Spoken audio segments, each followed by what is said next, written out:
This whole concept of what if it does all work out is really important to me. It's definitely something I incorporate in my own parenting and certainly in my professional life as a therapist, working with so many kids and adolescents and adults with anxiety. So while I think there's certainly space and time to maybe explore what if it doesn't work out and how will that be okay in the end too. I think it's also really nice for our brain to go through that exercise of what it looks like when things do go well. So it's like exercise, right? If we stretch ourselves and exercise, both sides of our body really well, we get stronger and stronger. So making sure our brain goes through those positive pathways too will strengthen that connection as well. And how do you apply that to your family? So we have a lot of what ifs happening around here. I have two teenagers, right? I mean, things are changing for them rapidly. They're really figuring out who they are. They're in these amazing positions to take risks, calculated, safe risks daily about who they are socially, what they believe in. And so we have these conversations, and I'm careful to give space for those scary what ifs, but also make sure we're exploring the positive side too. And it happens to me. I mean, being a business owner and having my face on things, I mean, oh my goodness, like I have major imposter syndrome, right? So yesterday I was so lucky I got to be on a live radio station. I was on 910 AM in Detroit. And I got in the car and I had all of these thoughts, like, what if I screw up? What if I do this? And I was able to just sit there and like listen to them for a minute and go, oh, okay, those are my anxious thoughts. Yeah, they make sense today. I didn't really explore them too much. And then I said, but what if it works out? What if I say everything I want to say? Wow, that would be cool. And then I turned on the car and I left. So I use it daily in my own practice too. I love that. And I'm sure that lots of moms out there are using what if. I know I use it in my life daily as well, but I'm not as positive as you. So I'm going to flip my script and follow your mantra. Right. And we can't be positive all the time. I don't even recommend we be positive all the time. It's a balance. What do you love about being a mom? So many things I love about being a mom. Um, some of like the sideline view, right? Where I just get to watch them use their own skills, their own grit and determination to accomplish their goals is it's just undescribable. My 13-year-old is a competitive dancer, and watching what they accomplish in an activity that I can't do at all, so it's not like I passed it down. It is just amazing. Watching them set goals and meet them, watching them make new connections with friends, and watching them get to know themselves is just quite amazing. Now that my kids are getting older, and I have two teens and an older elementary schooler here. That's amazing. You're such a good mom. What are some of your favorite things to do?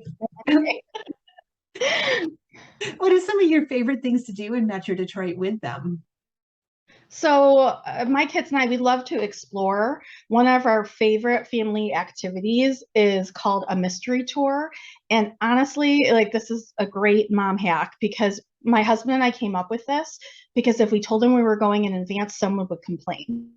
So we would pick like two or three things that were all in the same area of Metro Detroit, and we would make sure to pick at least one thing that would really appeal to each kid. So they all have their turn. We set up expectations. We talk to them about being positive for their siblings.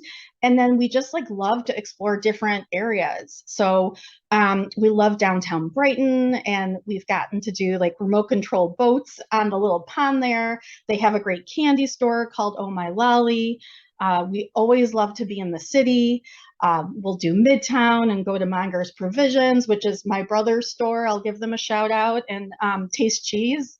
And, maybe go to Shake Shack or the beach, that cool little sand area, and just, explore different parts of town. So I think what's really cool about Metro Detroit is if you get in your car for 20 to 40 minutes, you can be somewhere that maybe you haven't explored in 5 years.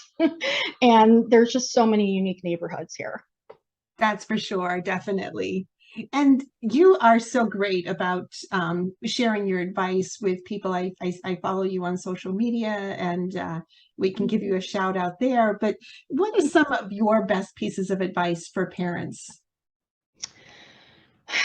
Well, so I think a piece of advice that's really resonated with me lately is not to be afraid to seek out help, whatever that looks like for you.